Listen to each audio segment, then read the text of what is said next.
महाराष्ट्र राज्य उच्च माध्यमिक मंडळाच्या 12वीच्या परीक्षेला मंगळवार 10 फेब्रुवारी पासून प्रारंभ झाला।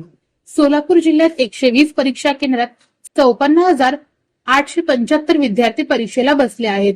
आज इंग्रजी विषयाचा पेपर होता। सकाळी 11 ते दुपारी 2 आणि दुपारी 3 ते 6 या 2 सत्रात परीक्षा होणार आहे।